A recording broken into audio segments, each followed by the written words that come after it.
Hello friends, আমি এই মুহূর্তে আছি ব্রুনাইতে। ব্রুনাইয়ের যে রাজধানী বান্দার সেরে বেগাম, সেখানে আছি। এবং আমাদের যে হোটেল ছিল, হোটেল থেকে $1 দিয়ে ট্যাক্সিতে করে এখন ব্রুনাইয়ের যে বান্দার যেই মূল জায়গাটা, যেটা বিচের পাশেই অবস্থিত, সেখানে আসছি। আমার সাথে আছে ভাই, আমরা দুজনেই আসছি। যদিও আমি আসছি চায়না থেকে, উনি আসছে মালয়েশিয়া থেকে। তো আমি আপনাদের সাথে কিছু জিনিস শেয়ার করতে চাই।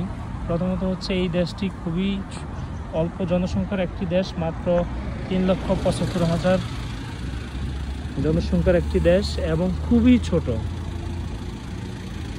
আর একটা বিষয় হচ্ছে যে এই দেশে ভিন্ন ভিন্ন কিছু বিষয় আমি লক্ষ্য করছি। সেটা হচ্ছে, এখানে কোনো বাইক নেই। এই দেশের কোথাও কোনো বাইক নেই, শুধুমাত্র ব্যক্তিগত গাড়ি 4 চাকার।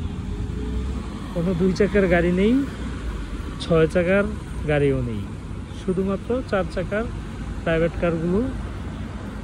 এবং যদি তাকান, আপনারা দেখতেছেন হয়তো যে এখানে অনেকগুলো গাড়ি পার্কিং করা আছে।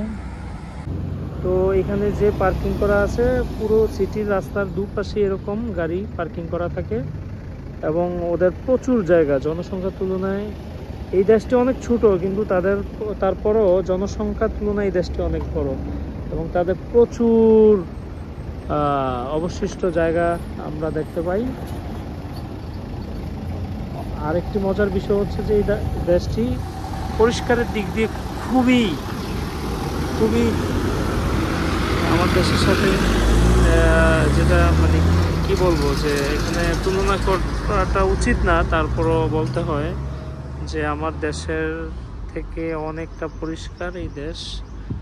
হয়তো তাদের জনসংখ্যা কম হওয়ার কারণে, এবং হয়তোবা তাদের শৃঙ্খলা নিয়মগুলো অনেকভাবেই তাদের জনগণ ফলো করে, সেটাও হইতে পারে।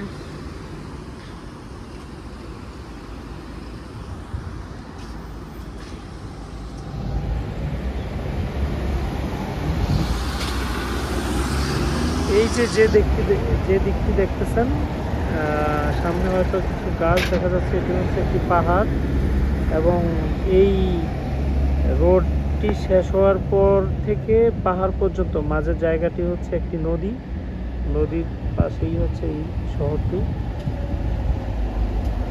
আপনারা যারা এখানে আসবেন ব্রুনাইতে,